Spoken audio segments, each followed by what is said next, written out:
what? And then that's when Sun Jae, the main character of the film, essentially becomes the antagonist of the film. And that's when the movie really gets interesting, although it just felt so tagged on. I didn't care at that point. It got really interesting where it was just like, okay, wait. So the Red Shoes curse truly is about Sun Jae. But it was one of those curses, it affected everyone around her, and then finally it consumed her, which quite literally happened at the very end of this film. By the way, this is the Screen Visions movie blog. I'm Desmond Childs talking about the Red Shoes, just what I thought of it. And just the shooting the breeze. Like I said, if you guys are interested and you guys are following the show and watching these movies with me, feedback at svmovieblog.net. You can also leave me an audio message or call in by Skype. I'll let you on. We can battle a little bit. The Shoes, 2005 film by Kim Yong-gyun. Like I said, once Sun Jae becomes the antagonist, once she switches from being the main protagonist to the antagonist of the film, it's really when things get interesting. Unfortunately, for those who are impatient, it's you know what? Honestly, I've never felt like the story dragged at all. There was never really a time when I just was like, okay, this needs to hurry up. I felt like everything happened for a reason. Even the little subplot with Sun Jae and her boyfriend, Sun Jae not being able to let anybody in her life, tied in very nicely with the fact that she was the antagonist and she had done some not so nice things, and that was the reason why she was keeping her boyfriend at bay. It's because she didn't want him to find out anything. So it was just like, oh, okay, see, I like that. And major props to Kim Yong-gyun, because he's also the guy that wrote the screenplay, and he does a very, very nice job, I think, accompanying by the music by Lee Byung-woo.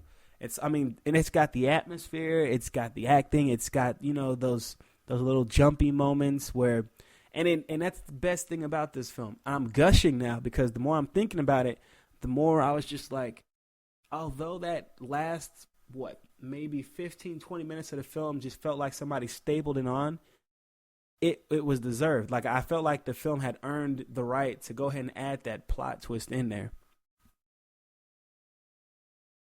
On top of that, what was I going to say? I'm sorry. But yeah, I feel like it did definitely earn that right to go there with the movie, and it worked. I guess the one thing that's kind of nagging at me a bit is just that the whole vengeful spirit thing. I guess when you've watched as many of these Asian horror films as I have, that thing isn't scary anymore. Like I feel like it's scary in a sense that, like, I don't know, man. I just feel like vengeful spirit is not that scary to me, as opposed to, say, I don't know. You see how I'm going blank, Amanda. Maybe it just wasn't scary in this story to me. But again, the Red Shoes 2005 film, it was effective. Like I said, I enjoyed it a lot.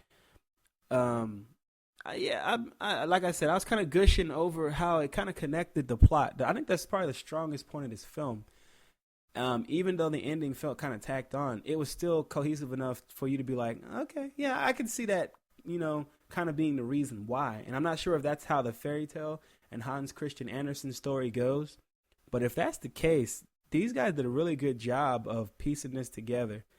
Because, like I said, up until the very end, I was thinking this movie right here was just going to be like, okay, Sun Jae, at one point, Sun Jae is either going to have to kill her daughter or her daughter is going to kill her to get these red shoes. And it's going to end on one of those kind of creepy notes where one of them is going to be chasing the other one around.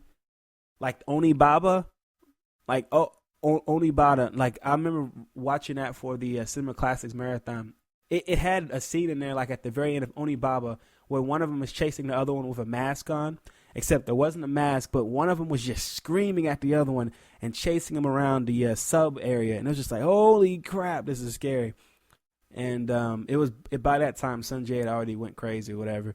Anyway, you guys can definitely check out The Red Shoe at Netflix.com. The 2005 film. Don't forget that. Because there's also another movie that is way more popular and much more, and it's considered more of a classic in cinema history than The Red Shoes. The Red Shoes, which came out, like 1948 or something? Don't get the two confused, all right?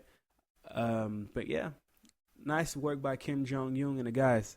And this is a Korean film, 103 minutes. And yeah, there you go.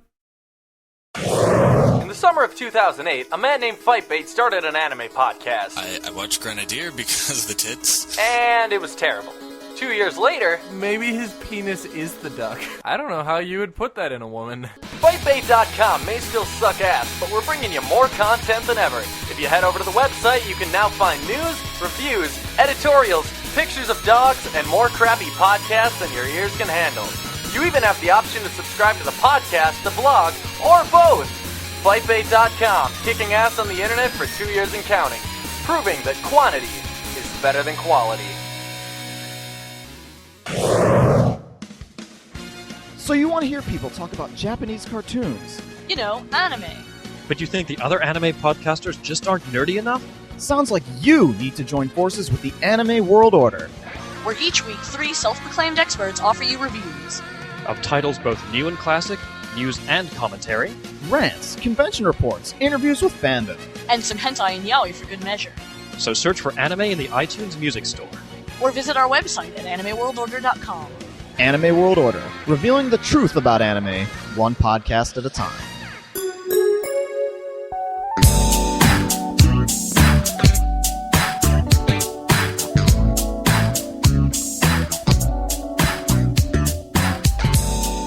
Screen Vision's movie blog, I'm Desmond Childs. That was my review of The Red Shoes. Like I said, I got to do that review on Saturday, putting it on the episode for tonight, Monday night. I want to thank you guys again for listening. Special thanks to Amanda Deb for helping out with the audio duties and giving me stories that I couldn't use. Yeah, thanks a lot. Also, we got some music coming up for you guys later on in the show, of course. We got about, 4 or 5 songs? Yeah. So you guys get ready for that. Some of the stuff you may have been missing while you were listening to the radio. All right, SV Movie Blog back next Monday. What are we talking about? Stay tuned to the blog, svmovieblog.net, and you'll find out. Thanks, guys. Catch you later.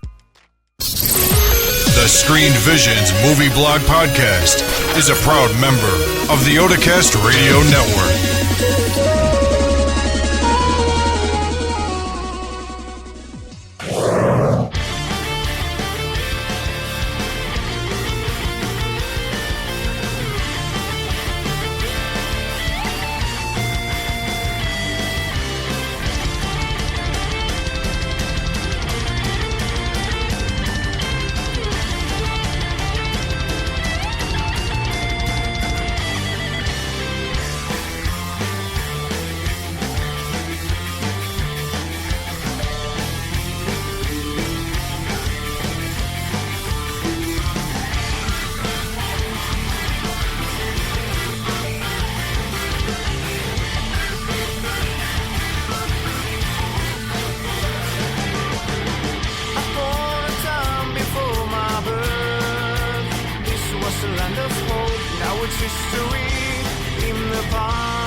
May you stop for now.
나의 팬덤